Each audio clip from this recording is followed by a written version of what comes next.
suspended throughout the rest of FY21, and we did work to reduce some of the cost of stations. So there are some staffing reductions by roughly about a third for FY21.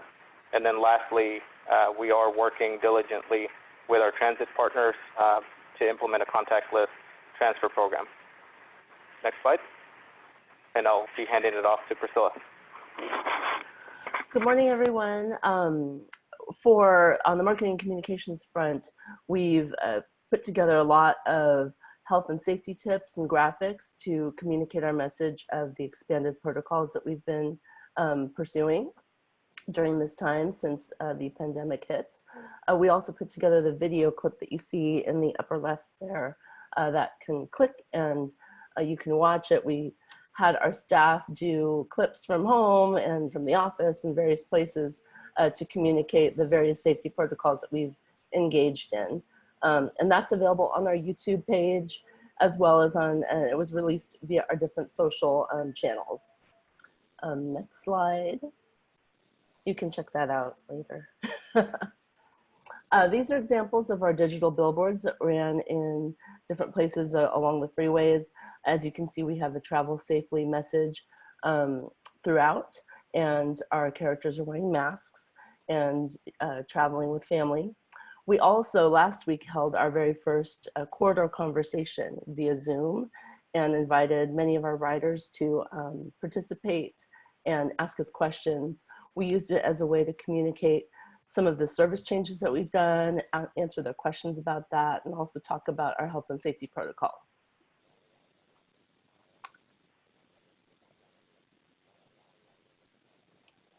Can you go to the next slide, please? Yeah, next slide. So the next thing I would like to talk about here is provide a quick update on the benefit of the CARES Act to our service. And we went through this at our last meeting. And just as a reminder, we pay the difference in our Amtrak operating agreement. We pay the difference between fare revenue and operating costs. And that payment was capped under the CARES Act at 80% of what we paid in FY19, or $19.51 million. You can see that in the graphic here. And based on our current projections of fare revenue and costs through the end of the fiscal year, which is September 30th, we expect the CARES Act to benefit us by approximately $12 million. So that's obviously quite a nice benefit this year. In addition to that, what the CARES Act will allow us to do, and you can see this in the bottom of the table here, is it will allow us to carry over some of those state funds that we had in FY21. Into FY21. We had budgeted $28 million, and we'll only have to pay $19 million on the CARES Act, which will allow us to carry over almost $9 million into FY21, which we will obviously need given our current revenue levels. Next slide. So this is an overview of our typical process, and I want to talk about what we're doing differently this year than on a typical year. As usual, we approved our annual business plan in February. And normally, in a year pre-COVID, Amtrak would provide us with operating cost estimates at the end of March that we didn't use in our budget plan that we submit to the state of California. This year, we do not have final operating costs at this point, and that means that we are not able to submit that final business plan to the state. Normally, the state would approve that funding level in July, and then we would come back to you at this meeting in September and approve the funding from the state and approve our Amtrak operating agreement. So we're continuing to work through the details of our operations for the upcoming fiscal year with Amtrak, and so we'll come back to you in November to approve our Amtrak operating agreement, our Amtrak funding from the state of California, and as well we will do an amendment to the business plan to document the changes in service for the coming fiscal year. Next slide. And this is a reminder of what we approved in that draft business plan in February. Our request was going to be $27.71 million for our Amtrak operating costs, and that represents the difference between our operating costs and the forecast revenues of $37.9 million. Next slide. So this graphic shows you the source of revenue. Tickets normally make up a large percentage of our operating costs, and we obviously do not expect that same level of revenue this year. On the expense side, you can see here that the key drivers for a lot of our expenses are the train and engine operations, maintenance of equipment, and stations. But we're looking at lots of things that we can change on the left side of that pie chart too, to manage our costs going into the next fiscal year. Next slide. And the list on the right is the details, areas where we expect to see a reduction in costs. So we're working, as Leo discussed, on some station staffing issues. Our host railroad and fuel costs are essentially proportional to our service. So as we reduce our service, as we've done recently, that does bring those fees down. We're also looking very carefully at a lot of our bus service to make sure we're running that efficiently. And then, as Leo discussed, we're suspending onboard services at this point. Next slide. So with that, I will open it up to any questions before we move on to the next budget item. Thank you. Before we go to the board, are there any public comments? There are not. Oh, wait a minute. I see one.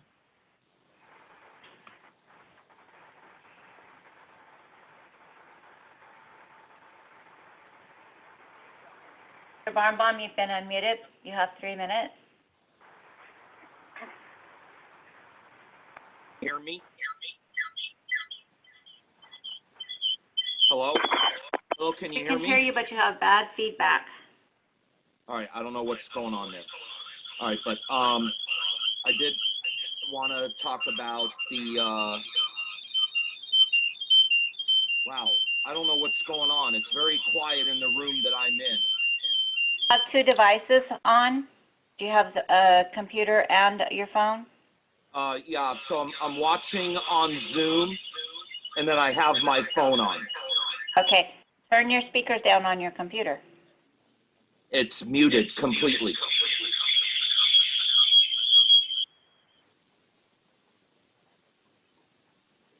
All right, I'll step away from there into a different part.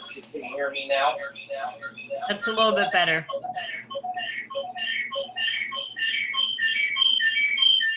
Now it's worse. Okay, so I wanted to mention to the caller that had called in from Santa Clara County, there is an access code on the top page of the agenda, and that's how I was able to get into Zoom Live and stream everything live, even though the YouTube feed might be down. But on this item, I did want to say that thanks to the first ever corridor conversation we had last Thursday.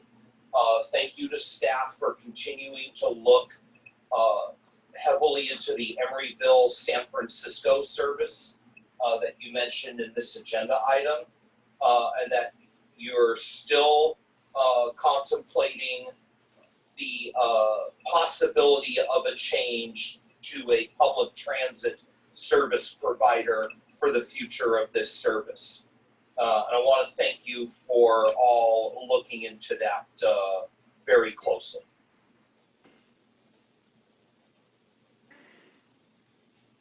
Thank you. Any other public comments? I don't see any now. Okay, then we will move to director comments, if there are any.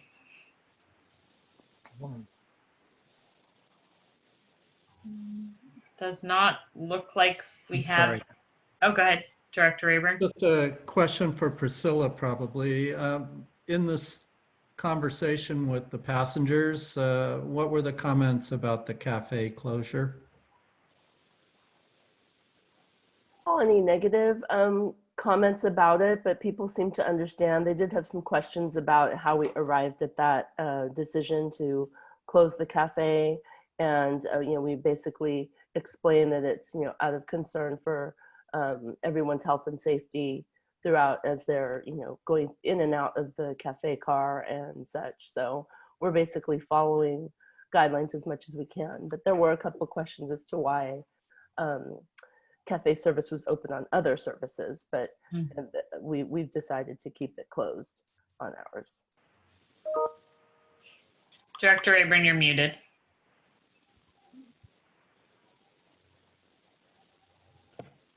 As a follow-up, were the cafe cars removed from the trains?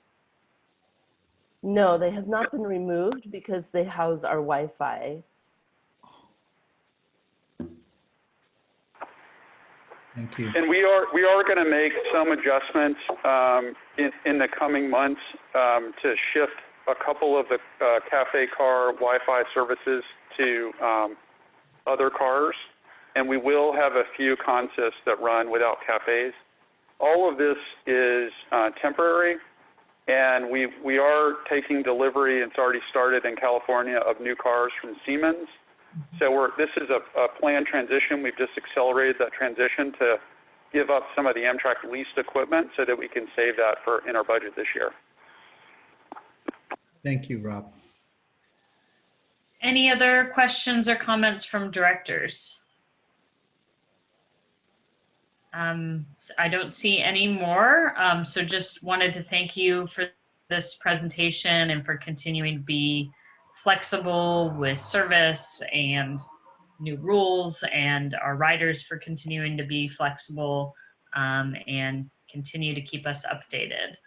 So we will now move on to item 5.2, which is the FY 2020-2021 budget, which we just started to discuss. Thank you. And for this item, I'd like to introduce Kat Relucio, our Manager of Budget and Administration. Good morning. This is Catherine, and I am the Manager of Budget and Administration for Capital Corridor. So as mentioned previously in the prior agenda item, in July we received our FY21 annual allocation letter from the California State Transportation Agency, and it included approval for all budget line items in our board-approved annual business plan request, with the exception of the Amtrak operating budget and the supplemental allocation for California passenger info display system. And if you could go to the next slide, please. Great, thank you. So for the operating budget, as discussed earlier, we are working with Amtrak to finalize the FY21 operating budget and forecast. And we do plan to go to your board in November to seek approval of the revised annual business plan and the operating agreement and operating budget. And the approval of the CalPIDS budget is deferred pending further analysis and evaluation. The allocation letter provides funding in the amount of $9.05 million for admin, marketing, information customer support services, as well as the supplemental allocations of capitalized maintenance, the New Trans Bay Rail Crossing, or NTRC, and the onboard Wi-Fi program. This is a decrease of 18.5% as compared to FY20 for those budget line items. We received reduced funding for NTRC and capitalized maintenance and no allocation for minor capital, as we were able to identify unexpended prior year funds for use in FY21. And then lastly, for the Wi-Fi program, the program and the budget were modified to include only the Northern California fleet. And with that, we would like to request the CCJP board to adopt the FY21 budget of $9.05 million, and we're also happy to take questions. Thank you. First, we will go to public comment. I'll give folks a minute to raise your hand, and if you're calling in, just press *9 to raise your hand. Does not appear that we have any public comments. Oh, now we do. So let's go to that.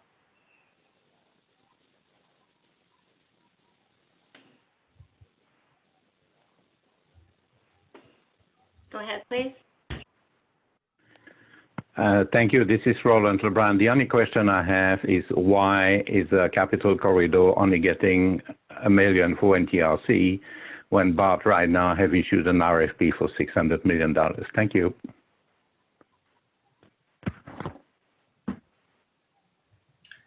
Thank you. Director, comments or questions? Director Rayburn? Yes.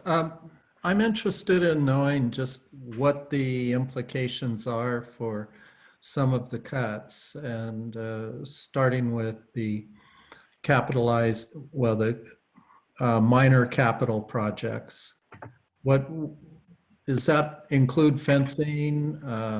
What typically occurs under that budget, and are there any safety issues with making the cuts? Kat, if you want to start, and then I'll wrap up the questions. So the minor capital budget is for small-scale projects, and we had not identified any smaller projects for use of that funding in the prior year. So we do have a full allocation from last year for use in the following year. And for capitalized maintenance, we will be able to continue our regular track maintenance. So the funding that we have to carry over for next year, as well as the funding that we're received, we'll be able to use next year for regular track maintenance. And if there is going to be a need for additional funding for other projects, we have discussed with the state of California that we can go back for additional funding, and it will be provided as it is available. So you're sharing that the unexpended fiscal year 20 funds, say for the capitalized maintenance, are sufficient to meet the $900,000 cuts? Yeah, and basically this is a cash flow issue. So we tend to, on both of these programs, we tend to lag a little bit our spending. And so all of this is about trying to manage the overall available resources in the state. The unknown is the degree to which our revenue comes back. So if our revenue comes back, it's going to give us the room to be able to fund additional items like these two items. So this is we're shifting really to a spending in real time approach in the short term as we continue to explore federal funding support and also monitor revenue to see if we can bring some of this back. Okay. And I'll leave it at that right now. And to add, if given where we are today, I would expect, and we're still talking to the state about this, that we're likely to see a partial funding year. So they may approve, say, a 4 or 6 month window of funding for Amtrak that will come back in November and ask for approval on. And all of this is related to the uncertainty about the degree to which our revenue bounces back and how quickly that happens. Okay, thank you very much. Director Allen? Yes, thank you. Can you put the slide back up? I'm not seeing that on my screen now. The slide that shows the gives and takes. Yeah. So when I look at this slide, and I'm looking at the resolution that we have in our packet. The resolution only gives us the current year. I'm sorry, the amended fiscal year 21 breakdown of the 9 million. Where here we're looking at, what we previously approved, that's what ABP means, right? That was the annual business plan that we approved previously. Yes. Okay. And so this is comparing, what we approved to what we're now adjusting this to. And so what I want to point out here is that in the first section of administrative management, it appears that 2 of the 3 categories are going up by 4%. We're not increasing marketing at all. And then those increases are definitely more than offset by reductions in capital expenditures, and then allocations to things like the Transbay Rail Crossing and the Wi-Fi management but mostly it looks like most of that 18% decrease net is coming from the capital, the supplemental allocations and the IPR supplemental allocations. And so I'm wondering, do we have any detail of the administrative management line items in terms of what is causing those first two lines to go up by 4%? Yeah, so the administrative management is almost entirely staff. So we have an agreement with BART, which includes an administrative services fee, which covers some of the things like procurement and legal support and all the things that we receive from BART. And so that's on top of our staff charges. So most of the administrative charges are labor, fringe benefits, and then administrative fee that we pay BART. And you know, just when we're pulling this out, we usually approve this as an entire package. The vast majority of our costs are so yeah, I'm sorry, I was just going to say the vast majority of our costs are the Amtrak operating piece of the budget. Our overall staff is pretty small. The supplemental items, including Wi-Fi and TransBay, are really state-supported issues. So the Wi-Fi we manage both for us and for the San Joaquin services, and not just Capital Corridor, which is part of why we pull those out. okay, so the is the BART administrative contract payments, is that going up by 4%, and the overall staff costs are going up by 4%? Is it kind of equal there? It's hard when we don't have any detail of this. Yeah. Yeah, I mean, the directive we got from the state was to increase that. So we essentially have to manage to that budget. So we can only staff at a level where we can fit within that budget. And they asked us to increase that by the rate of inflation in the Bay Area for FY21. So that's the directive behind that change. Thank you for that clarification. Yep. Any other directors wish to speak? And okay, now I can see you, so you can either raise your hand or virtually raise your hand. Okay, seeing none. Clearly, there's a lot we still don't know. The biggest parts of our budget we still don't know, and I'm sure there'll be a big change compared to what was approved in the business plan, and that will go down significantly. If there are no more questions, do we have a motion?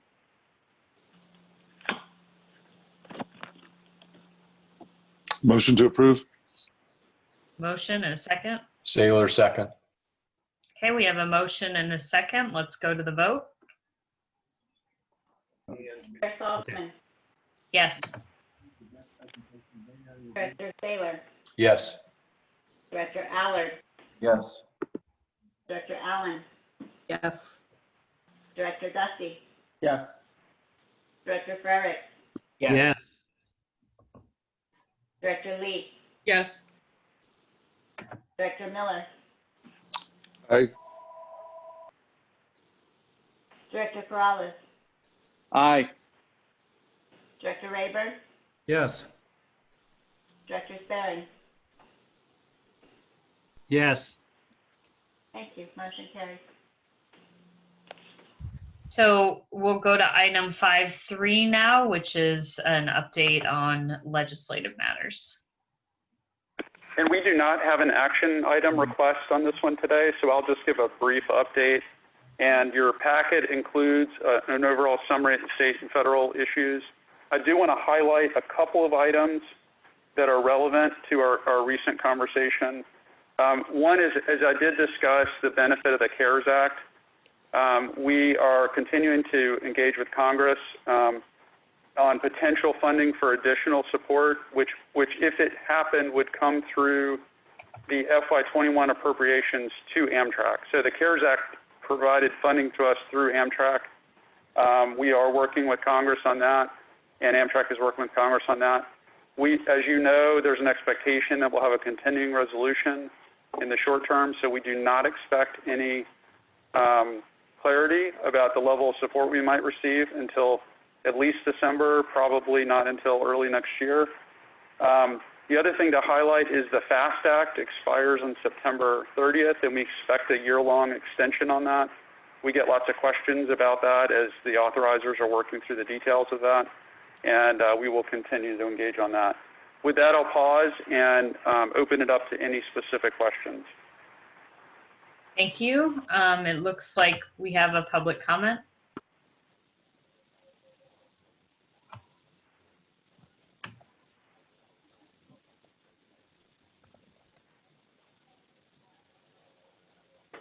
Go ahead. Thank you. Thank you. And briefly, first of all, I'd like to give a big shout out to Senator Wiener for Senate Bill 288, which I think will be critical in expediting the environmental clearance of the NTRC.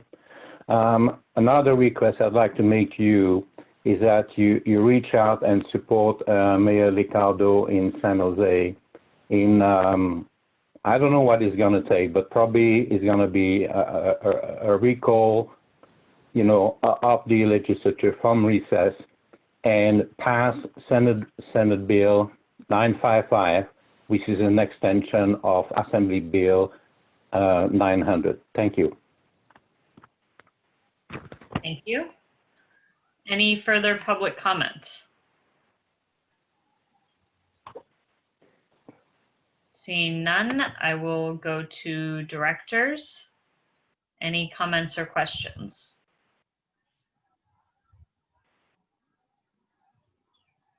Okay.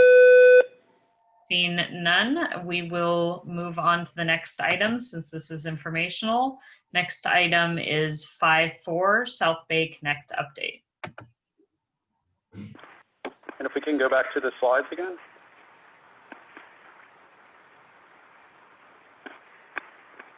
So, and as that's coming up, and I'm going to introduce Shirley Chen, who's our project manager on this project. But just a reminder, this project is a part of the overall Capital Corridor Adopted Vision Plan, which was adopted by the board in 2014 and 2016. It's also part of the statewide rail plan, which was approved in 2018. And it's a really important first step in our efforts to improve the quality and level of service south of Oakland to San Jose. This project will allow us to separate our passenger rail traffic, which will improve reliability, reduce travel times, and importantly, provides a much more direct connection to the peninsula through the intermodal station at Ardenwood. So I asked Shirley to just give us we had our notice of preparation that was issued just after our last board meeting, and we did get some feedback based on that, and I wanted to make sure that we provided you with an opportunity to ask any questions that you'd like to ask today. So with that, I'll turn it over to Shirley, who will give a brief update. Thanks, Rob, for the project overview. Next slide, please. Good morning. I'm here to provide a quick status update of South Bay Connect, especially the outreach activities and the results of the notice of preparation public comment period from June 22nd to August 13th. The project conducted virtual public scoping and collected public comments on the scope and environmental scope of the EIR. Outreach was done through a project website, social media, an online scoping meeting, a live chat, and 2 telephone town halls. During the scoping period, over 5,000 people visited the project website and almost 2,000 people visited the online scoping meeting. There were 40 live chat conversations and 227 people attended the 2 telephone town halls. In total, we received over 400 comments during scoping, and they ranged in categories of noise, vibration, air quality, traffic and congestion, property impacts, and values, among others. The comments received will guide our environmental analyses for the draft EIR. One thing that we heard a lot of concern about during the public outreach is the impacts of this project on freight train service. So we do not expect the project to increase Union Pacific freight levels or change the routing of UP freight trains in the project area. We realized that the initial communications were not clear enough on this topic, so we've updated our outreach materials to reflect this clearer message. The project team continues to create educational materials about various aspects of the project to communicate to the public, and we plan to engage local communities through community working groups during the environmental phase. Next slide, please. Lastly, an updated project schedule, which shows that a draft EIR is expected to be ready for public review sometime in late 2021. Thank you, and I'd be happy to answer any questions. Thank you. I see we have public comments, so we'll go to public comments. And if there's anybody else who's not in the queue, if you'd like to speak, please press *9. And I would like to point out that Mike Barnbaum has submitted a public comment via email, and that has been provided to the board. Thank you.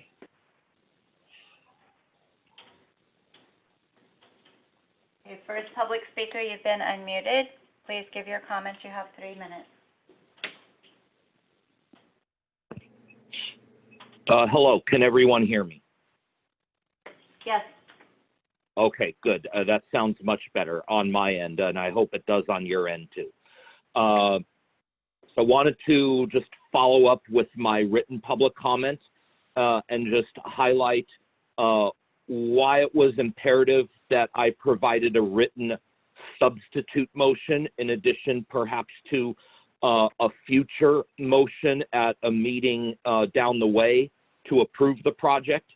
So I participated in both town hall sessions, and it was very clear to me a lot of the negative comments coming out from people around the Ardenwood area about the project.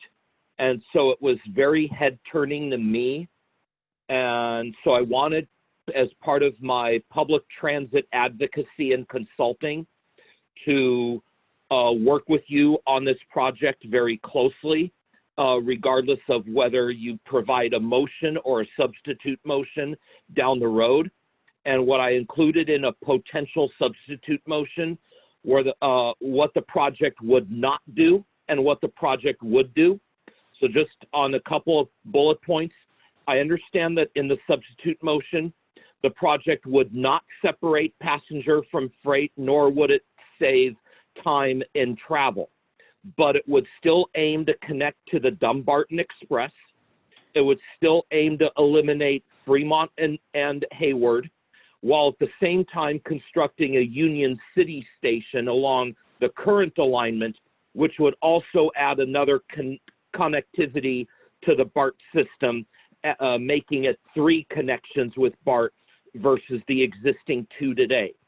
So that's in front of you, although I understand you're not voting on this today, but it's something to take away from today's meeting, think about, and when it does come up for a motion and a vote, at least this is in front of you in preparation for that big meeting day.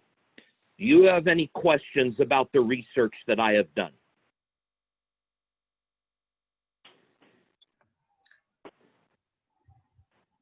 Thank you for your comments. Yes, thank you. Okay, second speaker, you've been unmuted. Thanks again. I have a quick question and a quick comment. If the South Bay Connect is the orange line, I'm 100% in line with what we're doing here. But I've seen another version that somehow carries on the blue line and dead ends in Alviso, and that I've got some serious issues with that. I think that rather than focusing on connecting Fremont to Alviso, we should be focusing on connecting Santa Clara to Alviso, which is where the major bottleneck is. We're single tracking today to stations, including Great America. That has to be a top priority, and I'd like to know which agency is in charge of that project. If it's not Capital Corridor, who is it? Is it VT or somebody else? The other comment I'd like to make is that I'm really excited about the Ardenwood station. It's really going to expedite the environmental clearance for the Dumbarton rail crossing, because now we can focus on connecting Willow to Ardenwood and forget about Redwood City, Union City, and whatever, and worry about those later. Thank you. Thank you. Director Ames, you've been unmuted. Thank you. Can you hear me? Yes. Thank you. Hi, this is Elizabeth Ames, BART Director, and I represent District 6, which is the area of concern in Fremont and Union City. And I appreciate the public comments and hundreds of public comments that I heard during the public process. And my concern is this project is premature. There is a rail study that is not complete that talks about connecting ACE, Capitol Corridor, BART, and Dunbarton Rail. But that study is a $5.5 million study managed by MTC, and it's not been completed. So how do we know Ardenwood's the best station for connectivity for Dunbarton Rail? I've taken the bus through that system through Ardenwood for almost 30 years. And I can tell you, Union City BART station should have been looked at in the EIR. It was not discussed at all in the EIR, in the scoping. And the scoping is important because it frames the EIR analysis. So without a study to look at connectivity, efficiencies for ACE, Dunbarton Rail,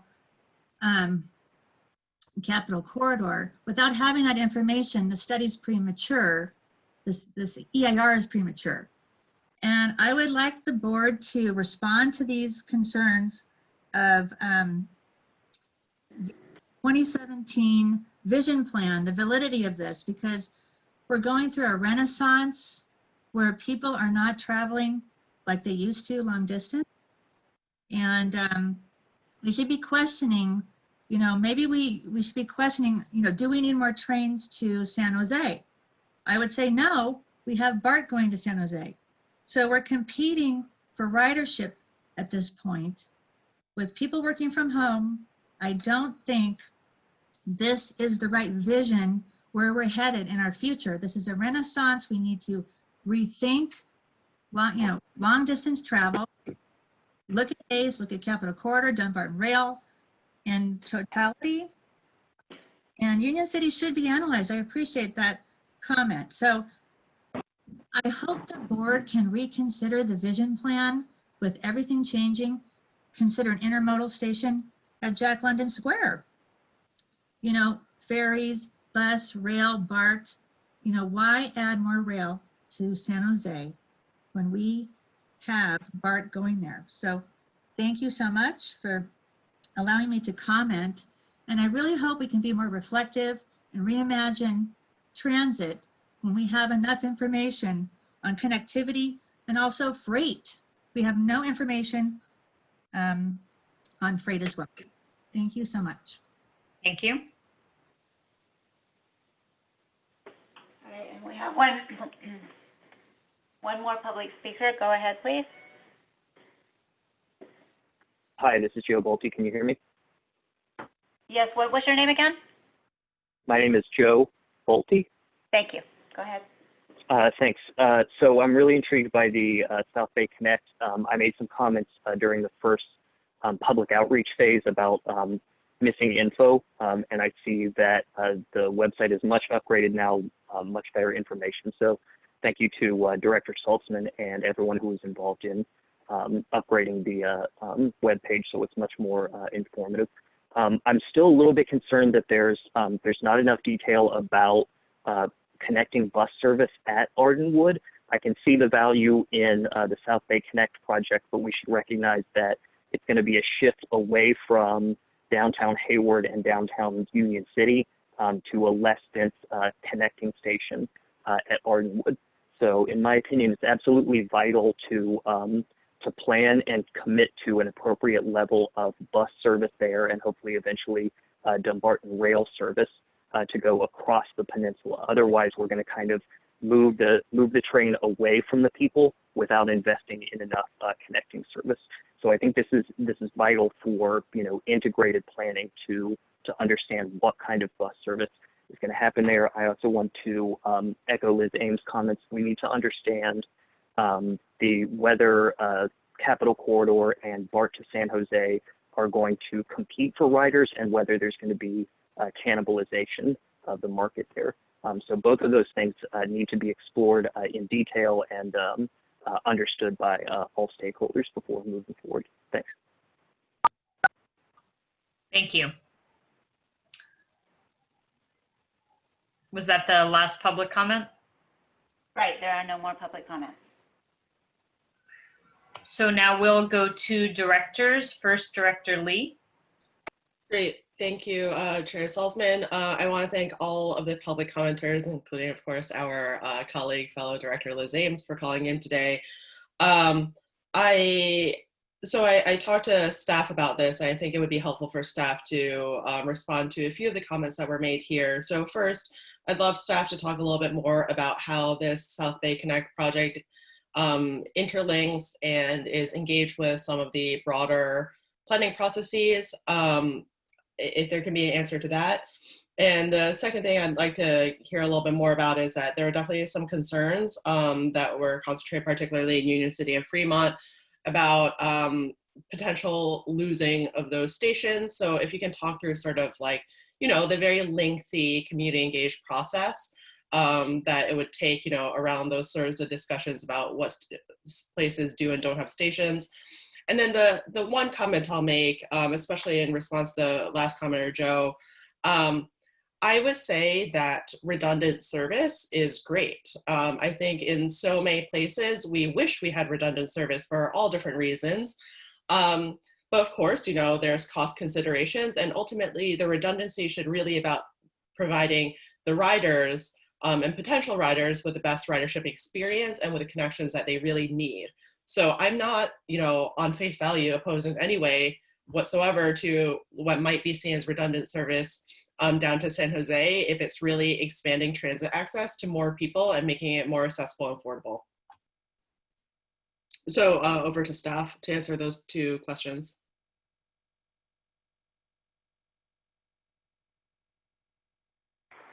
So this is Shirley. I'm the project manager. I will address the stations question. So, you know, as a result of this project, we are proposing to discontinue service at two stations, Hayward and Fremont. And right now, those two stations are very low ridership stations for us. In total, they account for only about 3% of our total ridership. And our initial ridership analyses showed that with the new Ardenwood station, it would be a net positive ridership impact as a result of the route change and Ardenwood station. So that's one part. And then another thing that I want to mention is that, you know, with Capital Corridor and BART both serving San Jose, we do imagine ourselves serving a different ridership market. And our riders are really going to Central Santa Clara, Great America, and whereas BART is serving more of the eastern part of Silicon Valley. So we do see ourselves differentiating ourselves from BART in terms of the types of riders as well as the geographic locations that they're going to. Yeah, and just to add to Shirley's comment, the Ardenwood station, it's hard to understate the significance of that in this overall project, because that will provide a connection to the peninsula, and we all are quite aware of the housing imbalance issues on the peninsula, and a project like that is going to provide access. And you imagine all the riders we have that commute now from long distances because they have access to more affordable housing. This helps improve that. We today know that some of our riders will ride all the way down to San Jose and then take Caltrain up, and that can be a very, very long commute for people who have to do that to be able to find affordable housing. So we think this is a really important part of the project, and we need to do a better job of clarifying that in a lot of our communications. And I don't know, Director Lee, did we cover your entire question? I know it was a couple parts, so I want to make sure we got everything that you asked. Yeah, the first bit, I feel like you sort of touched upon it there in your final comments, but I know a lot of the public commenters had questions around the 2017 vision plan, and I just wanted to make sure that the public is aware that South Bay Connect is not really moving forward just as its own discrete project, and that, you know, Capital Corridor staff, you're all working with the many projects in the region to expand, you know, transit access, and it'd be helpful for you to talk about that, I think. Yeah, I'll touch on that. I'm sure there's probably some fellow directors who were engaged in that visioning effort who would probably like to add to my comments since that predates me. But you're correct. We are coordinating at a state, and a reminder, we're intercity passenger rail, so we go well beyond the metropolitan area, and we're coordinating at a state level, and we're coordinating at a regional level as well. And I would concur with your comment about redundancy. We do have agreements with BART where when we have issues with our service that we can rely on BART. It may not provide the exact trip, but it can at least provide someone with an ability to get closer to home if they're in a situation where our service is disrupted for some reason. And I think that the more we saturate our region, and we're going to talk in a minute about TransBay, but the more we saturate our region with transit, the more it becomes a true option for people where they can travel throughout the region. So I want to defer to others who were involved in that visioning effort who may want to add to my comment. Madam Chair. Sorry, we'll go to staff. We'll keep on staff, and then we have another director in the queue, and then I'll get to you, Director Freyricks. Or sorry, were you asking for directors, or you're asking from staff? Yeah, I just wanted to say that if I don't know if anyone who was involved in that. Yeah. Okay. Yes, then please. Go ahead, you. Director Freyricks. I misunderstood the question. Yeah, I just, firstly, I apologize for being a little bit late. I had a conflicting work meeting this morning. It's also at 10 o'clock, so joined a little bit late this morning. But I mean, I've been here for this full discussion. A couple of quick points. One, I just would respectfully like to remind folks that, I mean, a good portion of this inner city passenger rail line does not have access to BART. I mean, including, at least four of the counties that are on the sort of eastern end. So Solano, Yolo, Sacramento, and Placer counties, where there are stations and many passengers that originate from this part of the mega region. This is not just about folks going from Oakland to San Jose, but about folks from this end of the line attempting to go, in many cases, the full length of the line. I do appreciate BART Director Ames and her comments about sort of obviously the issues around changing patterns due to COVID and sort of post-COVID in terms of travel patterns and such. But I just would say that it's a good portion of this service area is not served by BART, and yet there are many people who are riding Capital Corridor who are coming from this end of the line that are hoping to get to Silicon Valley, as expeditiously as possible. But whether it's for work or for pleasure, but appreciate just the opportunity to make that particular comment. Thank you. Thank you.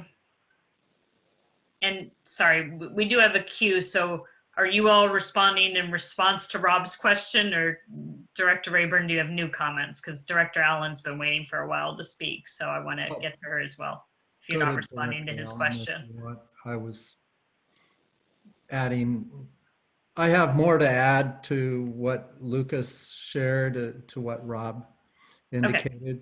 Go ahead. I'll be brief. And I do approve of increased redundancy, but I'll point out that Great America Station, right in the heart of the Silicon Valley Job Center, is not served by BART itself, and it's now served by the Orange Line, which does connect to the new Milpitas BART station, but that's, of course, a two-seat ride. And so the vision plan was seeking to provide this direct access that's more frequent than currently. About 3 trains serve the commute peaks in the morning, and that's just a handful of the total of 14 trains that have been operating on that line. So I also like the idea that I heard about creating increased bus connectivity. at the Ardenwood station, because that's something that will be needed by the many passengers in the Newark, Union City, maybe even San Leandro area. But we should address that in the planning for Ardenwood. I'll leave it at that for the time being. Thank you. So now we'll go to Director Allen. Thank you, Chair. A question for staff. Has the funding been identified and or committed to this project? And if so, what are the primary sources? The primary funding sources for this project is the state TIRCP program, which is a SB1 greenhouse gas funded program, and as well as it's not allocated yet, but it's been committed, are the ACTC, Alameda CTC Measure BB funding, as well as MTC's Regional Measure 3 funding. And those are the primary funding sources. There are some other minor ones. And there is a funding table, updated funding table on the project website to reflect this. Okay, thank you. I'll take a look at that. And then I had a similar question to Director Lee, which was to address Director Ames' questions. One thing, and thank you, and the rider differentiation between BART and Amtrak is an important point, that we're serving different markets. I do agree that the bus service at Ardenwood is a concern, and we need to be addressing that. I hope we will. The last question I had, though, I'm not sure that staff really addressed of Director Ames, which is an MTC study. And so there's a study underway, I guess, is what Director Ames is saying. And I'm just wondering if you can comment on, we're moving forward with a project that is potentially a part of that study, and what's the rationale for that? Yeah, the study that Director Ames mentioned is the Southern Alameda County Integrated Rail Analysis. It's a handful, or it's a mouthful. And it is currently an ongoing study that we are actively participating in among other rail operators like ACE. And one of the primary goals of this study is to look at potential rail hub locations within Southern Alameda County. And that study is, it's a long-term study because there are so many unknown futures right now. But within the South Bay Connect project, we consider ourselves to be a project that doesn't preclude any other options that come out of the Southern Alameda County rail analysis. And whatever we do, it will not cause any loss to any other rail hubs that come out of this study. And the South Bay Connect project has already been sort of assumed as a future scenario as part of the analysis. And to add to that, we did have the funding that we're using currently is through that TIRCP project, because we did show in this project a reduction in greenhouse gases, and we do have grant funding expectations in terms of schedule. So if we were to choose to delay the project, that would jeopardize our funding source for that work.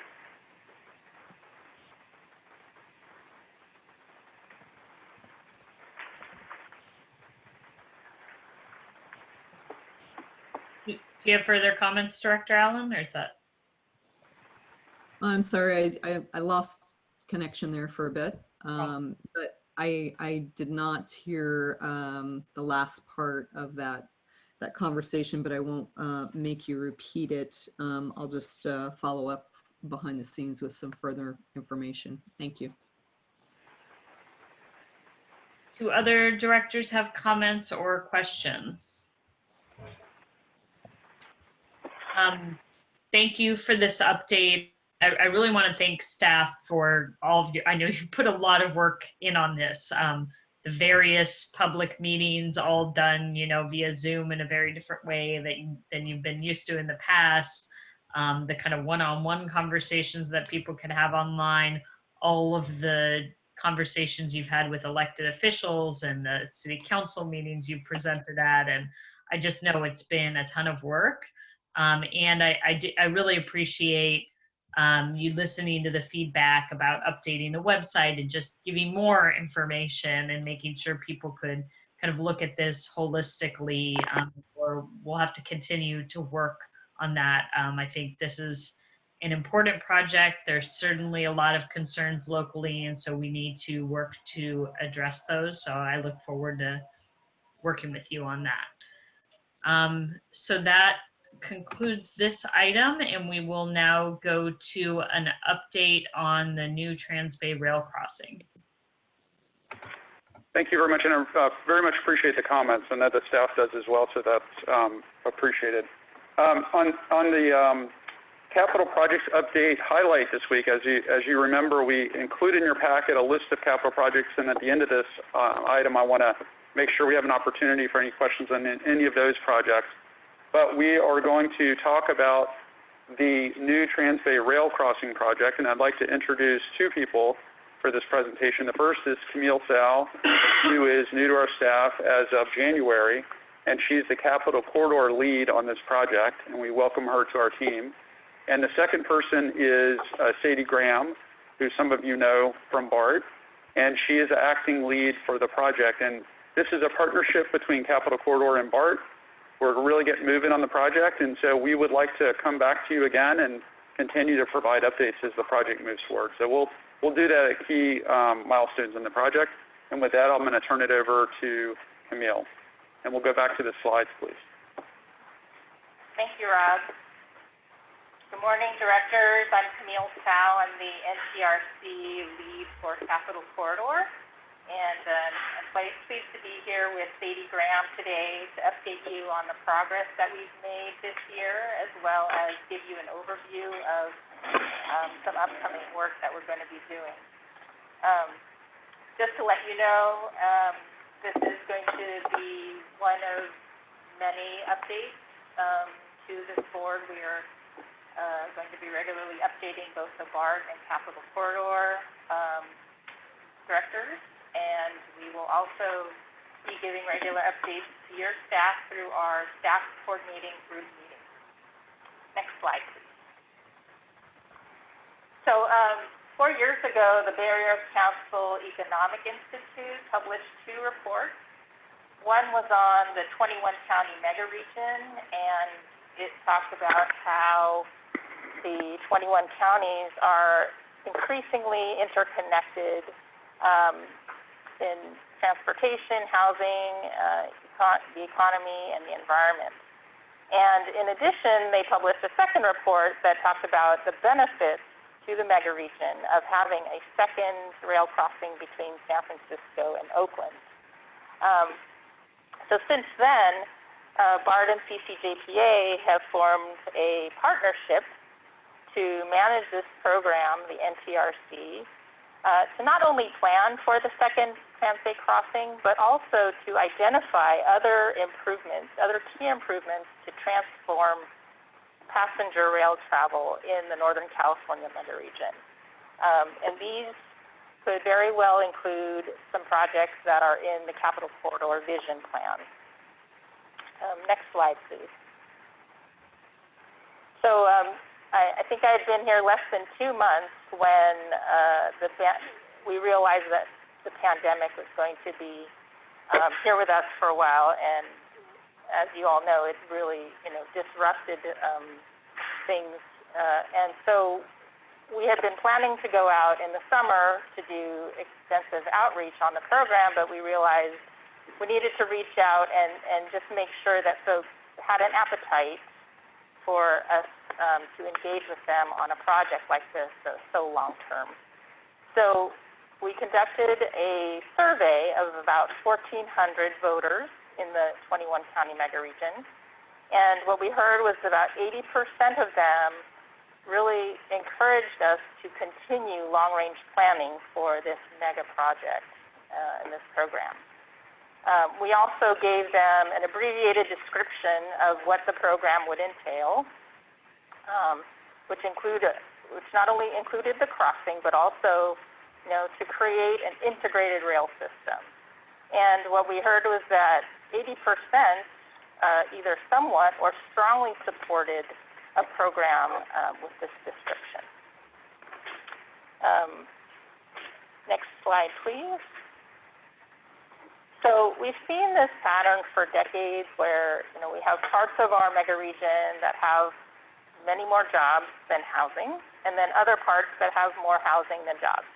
And as a result, we have this situation where we have people traveling sometimes pretty considerable distances. I mean, this is our market, the Capital Corridor market is people are traveling considerable distances between their home and work.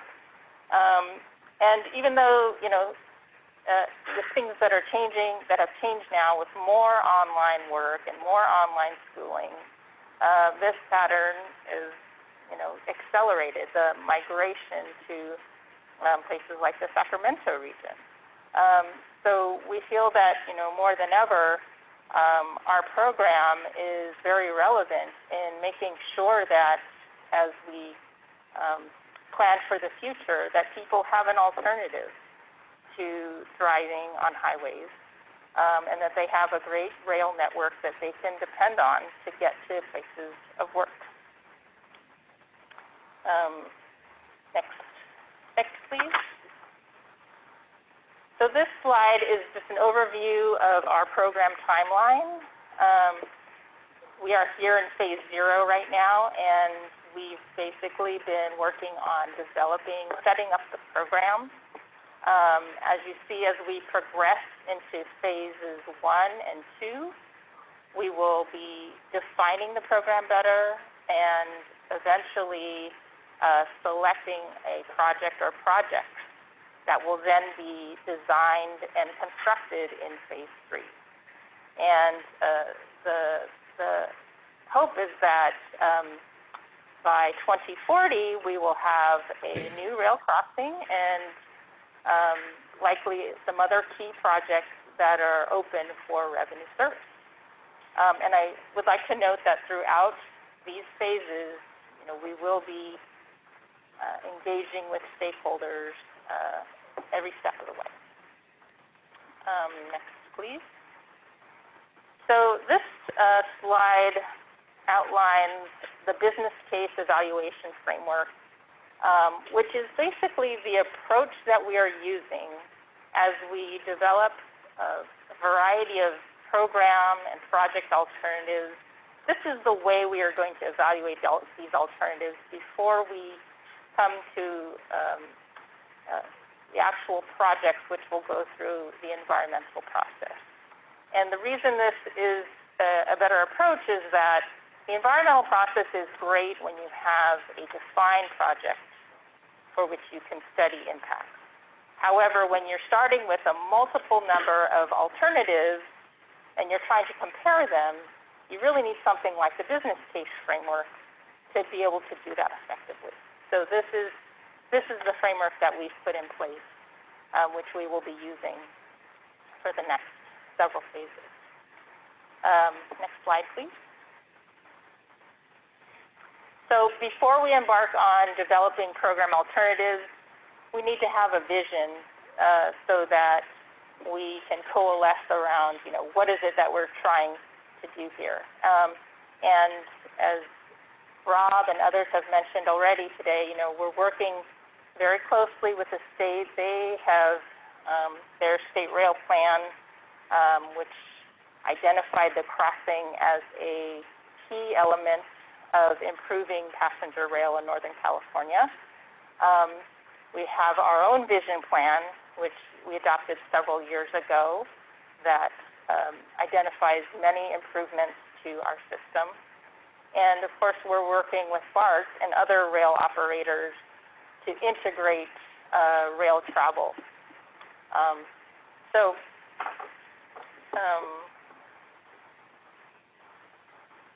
So as I stated before, we are planning to include several improvements that have already been identified before. We're not starting from square one. We're taking work that has been done and we're bringing it all together for a more integrated program. Now I'm going to have Sadie talk about some of the other work that we've been doing. Thanks, Camille. Good morning, directors. Nice to meet some of you for the first time. So next slide, please.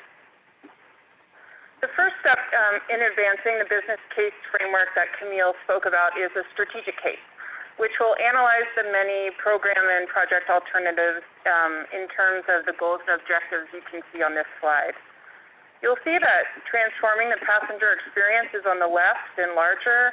This is because it is a foundational goal and needed to really achieve the other three goals on the right. Without transforming the passenger experience, we would not be able to achieve the other goals of enhancing the community and livability, supporting economic growth and global competitiveness, and advancing environmental stewardship and protection. Underpinning these four goals are 12 objectives, and the objectives are backed by specific metrics that will allow our team to evaluate the benefits of the program alternatives in a consistent and transparent way. I just want to note in terms of equity, which I'll talk about more on the next slide, you'll see that advancing equity will be assessed as a specific objective within enhancing community and livability. But in addition to this, equity will be comprehensively considered through each goal and objective as one of the metrics. Next slide, please. So in recognition of the disparate impacts that infrastructure projects have historically had on low-income and communities of color, our team has committed that equity will be a lens through which we'll continually assess and readdress our work throughout the program. Our team is working closely with BART's Office of Civil Rights on developing an equity framework, and this framework will help us to guide the program as we really try to co-create the program with its many, many stakeholders. Next slide, please. So we are actively advancing the new Trans-Bay Rail Crossing program in the regional transportation plans of the 21-county mega region. In the 9-county Bay Area, as part of Plan Bay Area, which is currently underway, MTC has included the project in the second phase of its proposed transportation blueprint. As part of that plan, they used a modeling exercise to assess the project performance. This assessment concluded that the new Trans-Bay Rail Crossing emerged as really one of the most cost-effective transit expansion mega projects. And in addition to that, the project significantly contributes to helping the region meet its greenhouse gas reduction goals. So our team is tracking the timeline for the other regional transportation plans elsewhere in our mega region, and we'll be working with those jurisdictions to demonstrate the benefits of the program for those regions, including GHG reduction. And now I'm just going to hand it back to Camille. Next slide, please. So a few upcoming milestones that I wanted to point out is that the Bay Area Council Economic Institute is about to issue another report, basically an update of the one they did in 2016, which is the mega regional case for a new Trans-Bay Rail Crossing. So you'll be seeing that when that is available. Also, we're going to be continuing and expanding our outreach to agency staff and members of the public. And also, we will be launching a new program website in the fall. So we'll be sure to let you know when that is available. So the last thing I want to share with you, next slide, is that we have a new program name, which is Link 21, Connect Northern California. We really felt we needed a program name that was more reflective of the broader geographic scope of this program. The NTRC will continue to be used to refer to the crossing specifically. But the program itself will be going by this new name, which you will be hearing more and more of in the future. And we think it's appropriate because the 21 not only represents the 21 counties in the mega region, but it also refers to, the 21st century and looking forward to a better, brighter future. So with that, we'd be happy to take any questions that you have. Thank you. First, let's go to public comment.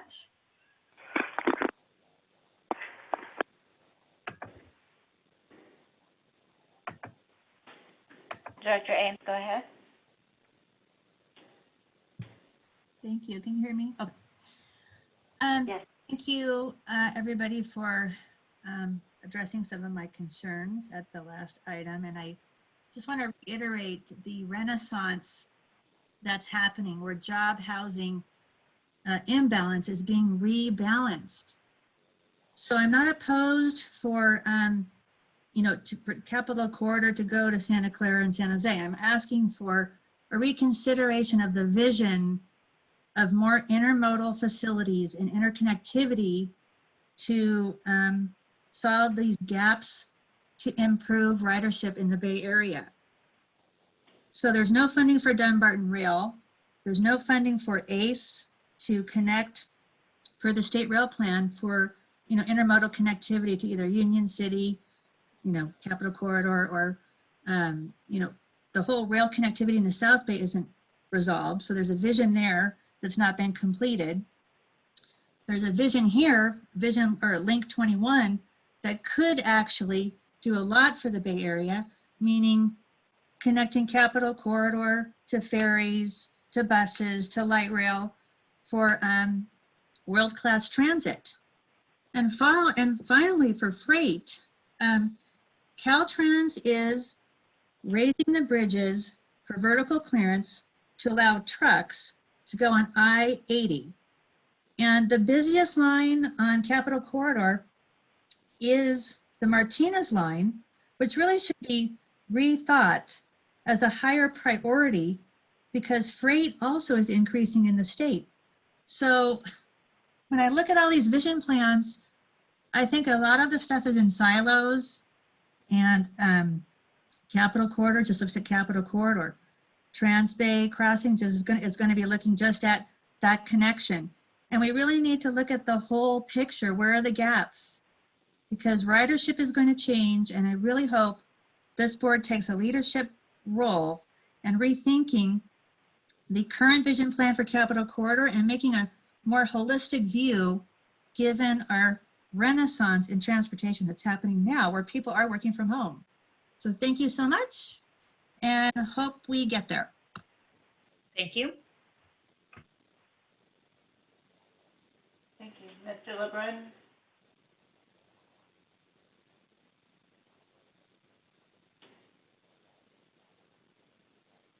Go ahead. We don't hear you. Can you hear me now? There you go, Okay. yes. Okay, before saying what I'm about to say, I want to clearly emphasize that I do believe that it's critical that BART be a partner with the Capital Corridor in NTRC. And the reason is that BART is currently the only agency in the Bay Area with the capacity of delivering a project of such magnitude. Now, having said that, I think the time has come to recognize that we are dealing with two tunnels with different purposes. We need a standard gauge tunnel for Capital Corridor, Caltrain, high-speed rail, with sufficient capacity for another 12 BART standard gauge trains. Think of an electrified E-BART in that tube. This is a project that can be delivered under 5 years for less than $5 billion during Planned Bay Area Period 1, which is between now and 2035. And the sooner we get started, I guarantee you it's going to be done between 2030. So what I'm respectfully requesting that the BART board consider is to carve out $10 million out of the currently allocated $600 million budget for the NTRC RFQ and use the other $590 million to focus on the future BART Trans-Bay Tube, which clearly has got to be connecting Alameda to San Francisco, preferably at the intersection of 16th and 7th Street, because if you do that, you will have an absolutely seamless connection between Muni, Caltrain, and high-speed rail, right there next to the arena. Thank you.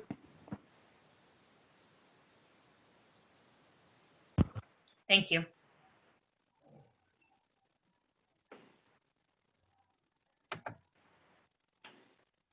Next speaker, please go ahead. Hi, this is Derek Sagehorn from the Trans-Bay Coalition. Can you hear me? Yes. Hi, I just want to express my support for the overall Link 21 program. I think it's a really important piece of vision for the mega region. I just wanted to make sure that as we go about this process, we're thinking about how we prioritize riders. Unfortunately, too many Bay Area and California mega projects have resulted in over-designed, expensive, over-budget, and behind-schedule projects that ultimately don't help riders. I think it's really important that as we go about this process over the next 8 years, in terms of the developing this project, we think about 4 things. 1, cost-effective kind of project identification and development, coordinated planning, cost efficiency in our construction costs, and then value capture. So cost-effective design means like cut and cover or shallow tunnels and station design. We don't need over-engineered mezzanines and deep tunnels. We need coordinated planning with the region, including the downtown extension and other projects, including how we create transfers between these projects. We need to find cost effectiveness in our contract and procurement processes. Right now, our California construction costs for infrastructure are multiple times global averages in the developed world. We have to find ways to bring that down. It's not enough to just assume that that is just a law, that's a gravitational law. We need to find ways to get more closer to global infrastructure costs. And that also includes looking at procurement processes to make sure that we are not, we don't end up with Tutor Perini and them destroying our project schedules and our budgets. And finally, value capture. The land values will rise tremendously from this project, and at least some of that land value uplift should be used to finance this project. The CCJPA should use a variety of value capture tools, including infrastructure finance districts, land development, and real estate transfer taxes to fund this mega measure to make sure that the property owners who benefit this contribute something back to the system. Thank you very much. Thank you. Mr. Volpe?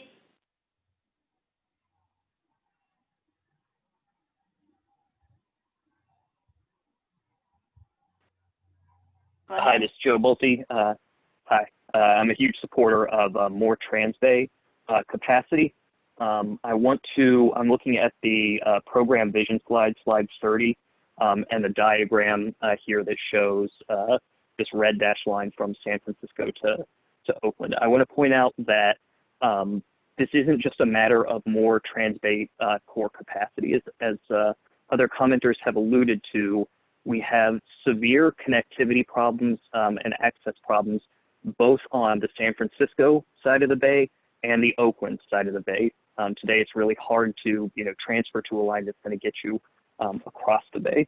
So I would encourage everyone as soon as possible to shift from making the case that trains are awesome and they're good for climate change and economic opportunity and all these things that I think everyone in the room is still on board, and start discussing how this project can address capacity issues, but not only that, specific connectivity problems on both sides of the bay. I also want to agree strongly with everything Derek Sagehorn said. Value capture is going to be absolutely vital to doing a good project. I think we also need to address how a new tunnel is going to be cost justified if it only connects to existing capital corridor, sort of 16 trains per day per direction, is not enough to justify a new tunnel by itself. So are BART and Capital Corridor going to share the tunnel? Is there a path to increasing frequency on the main line? Do we need to talk about a new bridge over the Carquinez Strait? Let's move to talking about specific challenges as soon as we can, because this is a big project that touches lots of stuff. Thanks. Thank you. And I believe that is our last public comment. So I now will go to directors. Director Rayburn.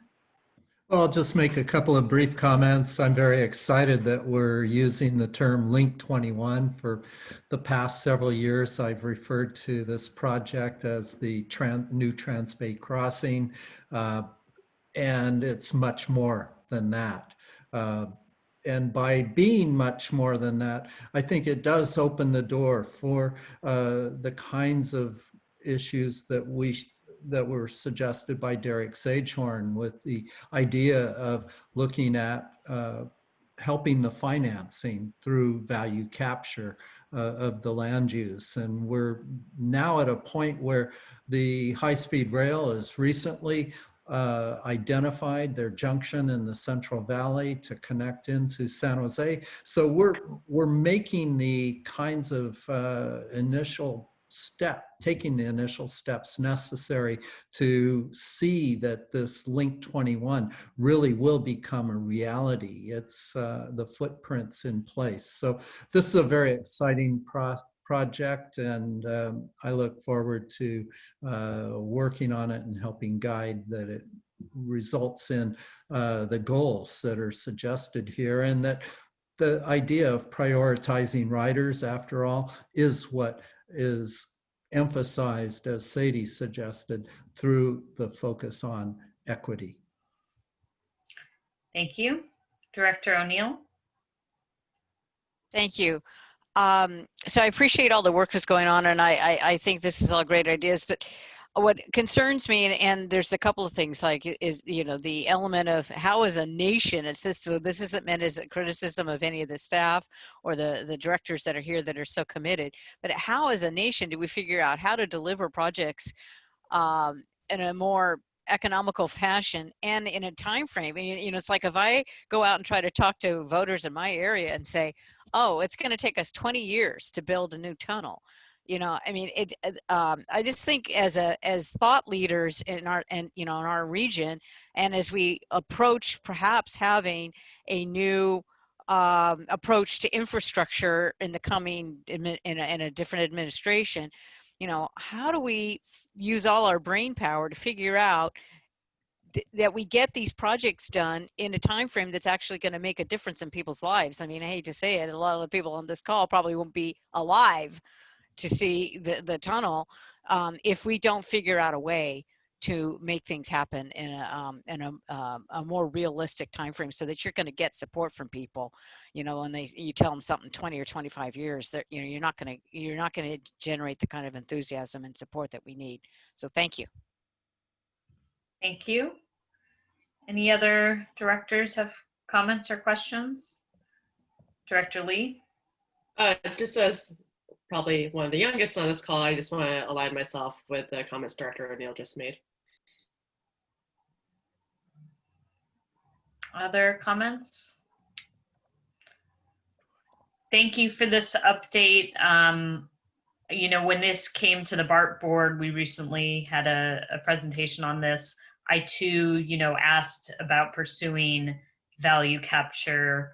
I think that's so important. I think what I said at the BART board is, if BART had done value capture from the beginning, we could probably have free BART right now and pay for all of our capital costs and be covered for everything. So unfortunately, that didn't happen 50 years ago, but we have a new opportunity today with this project, and I think that's true for both BART and Capital Corridor. So I know staff is looking into those options, and I'm eager to see what you figure out and what you can bring back. But I think we definitely need to continue to pursue that. It's what other countries are doing and how they're funding transit, and how they're in more sustainable situations than we find ourselves in this country, not just here, but everywhere, with transit in crisis right now, because we're so fare and sales tax dependent. So thank you for the update. Given the hour and how we usually do things, I'd like to go to items 5, 6, 7, and 8 together. So that's the managing director's report, work completed, and work in progress. Great, thank you very much. Before I do I'll do a very quick performance briefing for Managing Director's report. But first, I want to turn it over to Priscilla for an update on the anti-racism statement. Hi, everyone. At our June meeting, Chair Saltzman announced that CCJPA staff would be putting together a statement against racism in response to the deaths of George Floyd and other Black Americans and the continued systemic racism that we're seeing. I want to personally thank the board for their support on this issue now and into the future. It means a lot to me. And we look forward to your input as to how we can give voice to the Black community. Since June, CCJPA staff put together a work group to develop the statement, and in late July, we released it. Our work group also met to identify actions that we can take to support the Black community and other people of color. And with that, I would like to introduce Marcus Cook from my team and from the work group so that he can share what we have worked on. Marcus? Thanks, Priscilla. And if we can have the presentation back on the screen too when we have a moment, Patty. I wanted to take an opportunity to share the statement that was released on July 27th. As we collectively battle a health crisis around the world that has taken 500,000 lives and caused the loss of millions of jobs, the recent killings of George Floyd, Ahmaud Arbery, Breonna Taylor, and many others reminds us that countless people are also fighting a battle against systemic racism that has been ongoing for far too many years. We cannot and will not be silent on this matter. We at the Capital Corridor believe that Black Lives Matter. We stand against racism and stand in solidarity with Black people against the injustices they have experienced due to the color of their skin. The Capital Corridor exists to connect people of Northern California across its diverse communities and beyond with safe, reliable, and convenient transportation. Our community of riders reflects the diversity of our region, and our service would not be what it is today without that of our riders and what they bring to us. We are grateful for and appreciate the opportunity to serve you. It is our responsibility to our riders, colleagues, families, friends, and members of our communities we serve to find ways to promote diversity, inclusion, and equity in our industry, now and into the future. We are committed to making a difference, and our staff will meet regularly to identify and implement actions that we can take to fight racism and give voice to Black people. We know train travel is a necessity for some, an adventure for others, and we are always working on how we can make everyone feel welcome and safe on their journey. We are listening and learning, and we are committed to actively working for change. And we will aim to lift up others in all that we do and fight for a brighter future together. This statement that I've read to you today is on behalf of our board chair, Rebecca Saltzman, Vice Chair Don Saylor, and our Managing Director, Rob Padgett. Next slide, please. While we know there are many steps required to move the needle with respect to equality amongst all Black and Brown members of our community, I would like to share a preview of our intentions and have a positive impact in this area. These actions include featuring Black-owned businesses along our route in our digital communications, such as our CC Rail Mail newsletter, diversifying our social media channels with content to highlight important industry-related contributions of Black Americans and other people of color, promoting interest in our industry from diverse candidates by establishing a relationship with organizations that provide career readiness services.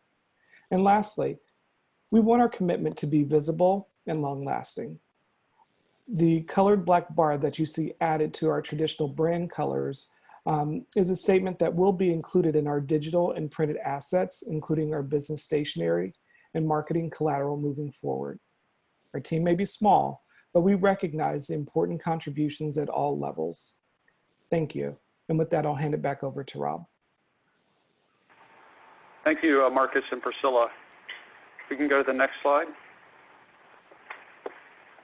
So I'll just quickly go through, and we're going to repeat a lot of what we've already covered today, so I'll go really quickly through it. But we have this as a standard item at the end, and I want to make sure we just cover this as usual. Go to the next slide, please. So a recap of where we are. This is year-to-date performance, and so overall we're down 45% on ridership, 42% on revenue. Our on-time performance has come back a little bit. It's still slightly below the target of 90%. And our system operating ratio is down, obviously, because of the decline in revenue this year. Next slide. So you can see here, this relates to our budget planning for FY21. Our revenue is now below $500,000 a month.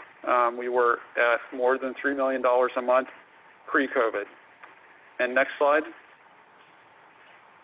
And just echoing that, this is the ridership, and you can see it by month. So we're relatively stable, way down from where we were in FY19. Next slide. So as you're aware, and I think we had this question earlier about the right-of-way program, this is actually funded through our SRA funds. And we're continuing with this program, and it involves fencing and safety improvements and removing encampments along the right-of-way to keep people safe. And we're continuing with that. Unfortunately, we have had 12 fatalities as we're closing out the end of FY20, and we're going to continue to do everything we can. We have been slowed down a little bit by COVID in this area, but we're working on some improvements as we speak. Next slide.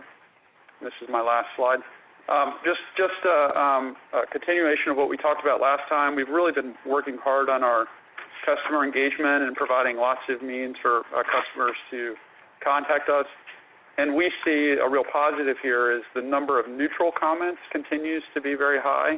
And that means we're getting information out to people who are having questions or things that we need to respond to, as opposed to complaints about our service or other issues that we're having. So that wraps it up. It's a really brief summary on performance this month, but with that, we will open it up to any questions.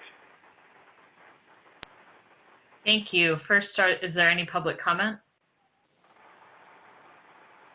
There is one written public comment on item 7. I recognize you're not there yet, but I wanted to be sure that we're aware that we are. We're taking all those items together. Okay, Mike Barnbaum has submitted a public comment that was provided to you earlier. And it looks like he has his hand raised as well. Okay.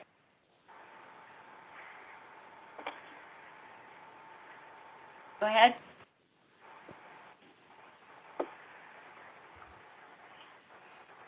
Mike, go ahead. Hi, can you hear me now? Yes. Oh, okay, great. Yeah, thank you for another great board meeting today. And just wanted to reiterate from the written comment, thank you for the introduction of corridor conversations via Zoom. Corridor conversations allow riders and non-riders and any interested party or stakeholder to participate in what's going on in and around the Capitol Corridor, their projects, service, and allows people to participate directly with the staff on Zoom, in which a chat room is open and you can ask questions directly. This is the first one, as I said, ever. That was back on September 10th. This is where we learned how staff is still engaged in regards to the Emeryville, San Francisco service, potentially being an AC transit service. More on that later. And marketing staff moderated the program, and it was anchored by Rob Padgett and Leo Sanchez. And we all learned in the chat of some up and coming potential sports partnerships down the way, especially in the wake that the Sacramento Republic Football Club is going to go into the top level league, Major League Soccer, starting in 2023. And the proposed stadium site is right next to the Sacramento Valley Station. So really excited about that. Great feedback from the Corridor Conversations inaugural session. And I think from consensus it might happen again and often. So thank you to everybody for that, and look forward to the next Corridor Conversation and the next board meeting in November after the election. Thank you. It does not look like there are any further public comments, so we will go to directors now. Any comments or questions? Okay, if there are none, then we can move on to item 6, board director reports. Are there any reports? Director Rayburn. Yes, I just want to thank the staff for following up on meetings that I've had in East Oakland regarding cut fences, encampments, and I think as I speak, crews are out repairing the fence along Pear Main, and the neighborhood's very grateful. Thank you. Thank you. Other reports? And if not, we will go to general public comments. So if anybody wishes to speak, please press *9. I'll give folks a few more seconds, but I don't see anybody. Looks like we have one person. You've been unmuted. Please go ahead. Can you hear me?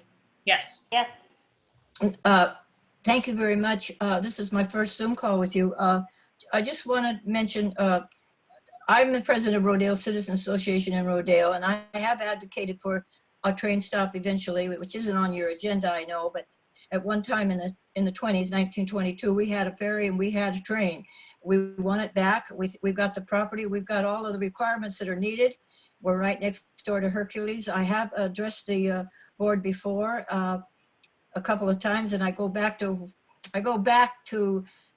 when the state had BART. Believe me, I spoke for that to be taken away too. But anyway, I just wanted to let you know that Rodale is available. We have what you need, and when you get to it, I hope that it happens before I meet my demise, because I'm 85 years old. I've been working on this for a long time, and I still want to advocate for it. So we're hoping for a train station here at some time. Thank you very much. Thank you. I don't see any further public comments. So if not, we will adjourn the meeting, and the next meeting will be on November 18th at 10:30 a.m. So thank you all for coming here today. Thanks very much, Rebecca. Everyone. Thank you.